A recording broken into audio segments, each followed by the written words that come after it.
Okay, before this we have taken a look at the fundamental of summary. So we look into the definition, we understand the concept of a summary.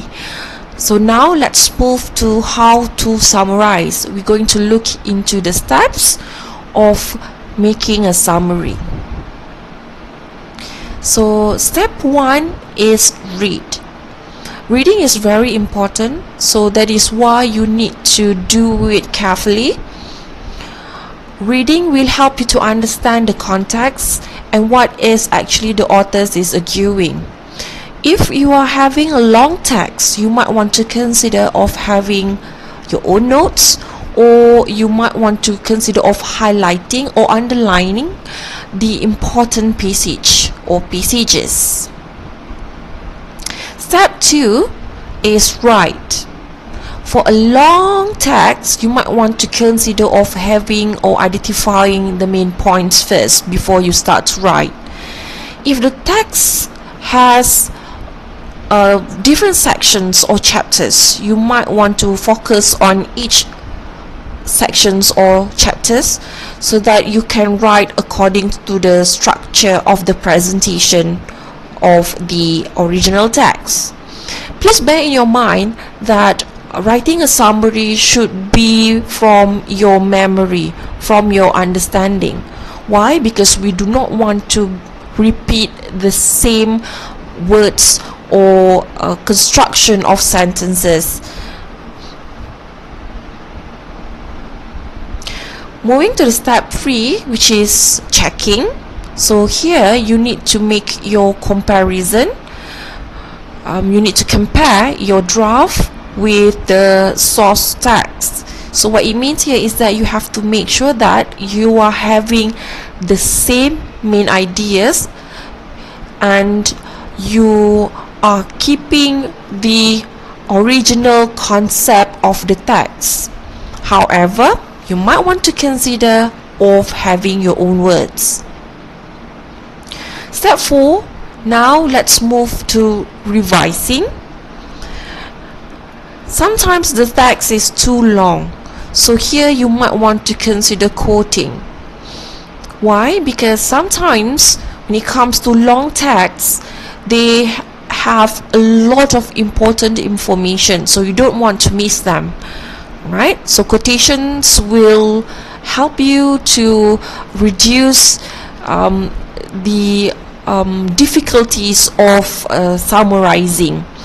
And please make sure that the quotation is verbatim, which is it as provide exact delivery of the source, or what it means here is that it has the same meaning as the original text. Alright, so step 5 is give reference. So it is very important to provide or to prepare references, like in quotations and paraphrases. So reference is actually a means to show that you are giving the credit to the original author for their ideas and information in the text. Okay, so now let's move to the sample. So here I have a text. Alright, so if you read the text, you will understand on the content. So the yellow highlight words or phrases are actually the main ideas that each of the paragraphs provide. Okay, the first paragraph I've highlighted the identifying your strengths and weaknesses and analyzing the opportunities and threats. So it is about SWOT analysis, and it is actually a technique.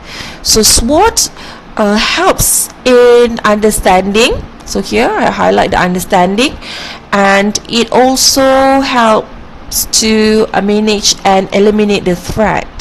And in the last paragraph, when we read it, we will understand that SWOT actually helps to develop our talent and to advance our career. Okay, so now here is the summary. So SWOT analysis is a technique that helps you identify strength, weakness, opportunities, and threats. Understanding and managing these factors helps you to develop the abilities you need to achieve your goals and progress in your career. So if you are reading this summary, you will understand that the whole main ideas, all the main ideas are included, and it's a matter of reconstructing and considering our own words when we are writing the summary.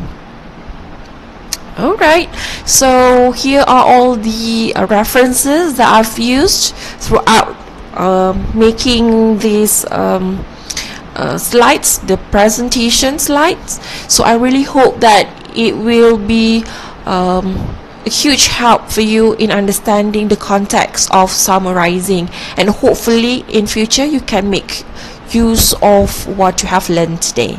So see you next time. Bye.